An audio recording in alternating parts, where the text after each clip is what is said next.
Mopa, bonjour. Bonjour. Aujourd'hui, on parle de bien-être pour la filière équine. Comment ça se traduit pour les trotteurs? Pour les trotteurs, c'est un sujet qui est fondamental aujourd'hui. La notion de bien-être animal, bien-être équin a beaucoup évolué au cours des dernières années.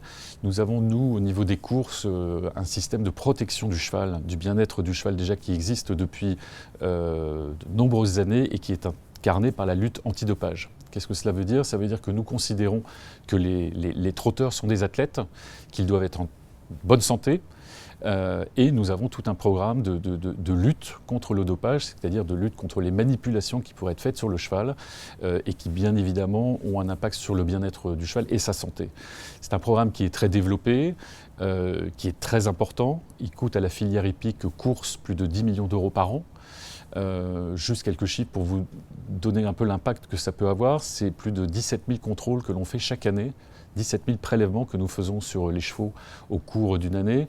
Au trot, nous organisons plus de 11 000 courses chaque année et nous contrôlons presque 100% de toutes ces courses. C'est-à-dire qu'il y a toujours un cheval qui est contrôlé dans chaque course, qui est organisé sur l'ensemble du territoire. Donc c'est l'axe majeur de notre combat pour le bien-être animal. Cela doit évoluer, bien évidemment. On parle beaucoup de matériel utilisé en course, on parle beaucoup de comportement de professionnels vis-à-vis de leurs chevaux. Il y a une notion qui est très très importante à avoir, c'est qu'aujourd'hui les entraîneurs, les propriétaires, les éleveurs, ils aiment leurs chevaux. Et ça c'est la base de tout. Et que bien évidemment ils ont de la considération pour leurs animaux. Alors il faut qu'on fasse savoir tout ce qui est fait dans notre institution pour le bien-être équin. Il y a beaucoup de choses.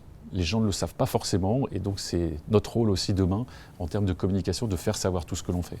Et au-delà de la performance du cheval au moment où il est encore en activité, entre guillemets, qu'est-ce qui se passe après pour lui? Ça aussi, ça fait partie de son bien-être, c'est-à-dire que pendant un temps il est athlète et ensuite, qu'est-ce qui se passe? Alors sur ce que l'on peut appeler la reconversion du cheval. La reconversion, elle existe à deux niveaux. Elle existe avant, c'est-à-dire le cheval qui ne peut pas atteindre la compétition, au vu de ses qualités, au vu de ses performances. Et puis il y a ensuite celui qui sort de la compétition. Il y a bien sûr tout le secteur élevage. La principale reconversion de nos chevaux, c'est l'élevage. C'est-à-dire que la course est un des moyens de sélection pour l'élevage de nos chevaux. Et puis ensuite, il y a les chevaux qui ne peuvent pas atteindre ce niveau-là et donc il faut une reconversion. Elle existe à une large échelle. Il y a beaucoup de trotteurs, par exemple, qui sont aujourd'hui dans le système de l'équitation, cheval de sport. Il y a beaucoup de chevaux trotteurs qui sont engagés dans les différentes compétitions de la FFE. Et puis il y a le cheval de loisir, le cheval de promenade. Donc il va falloir qu'on amplifie ça. Nous avons sûrement un retard au niveau du trot par rapport à tout cela, la reconversion. Il va falloir qu'on intensifie notre programme d'action là-dessus. C'est ce qui est prévu. On a créé notamment au sein de notre société une commission du bien-être animal qui va prendre ce sujet-là à cœur. Et donc je pense qu'il y aura des mesures qui seront prises, des actions, du financement vis-à-vis d'associations qui s'occupent de la reconversion des chevaux. Nous, notre métier, c'est d'organiser des courses, mais on a aussi cette responsabilité, effectivement, de s'assurer de la reconversion.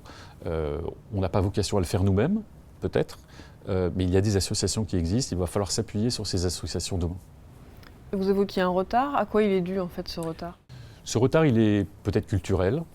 Il est peut-être historique, ce n'était pas forcément une préoccupation première des acteurs du trot aujourd'hui.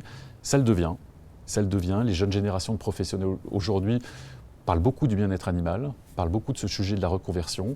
Donc c'est une prise de conscience aussi. On dit souvent que le milieu des courses hippiques, c'est un milieu fermé. Non, on est quand même ouvert, on écoute, on entend, on voit. Les réseaux sociaux ont multiplié les déclarations, les prises de position sur ces sujets-là. On doit être au cœur de cette bataille. Et il faut surtout que l'on montre qu'on est conscient aujourd'hui que le bien-être équin, c'est un sujet majeur de notre environnement aujourd'hui.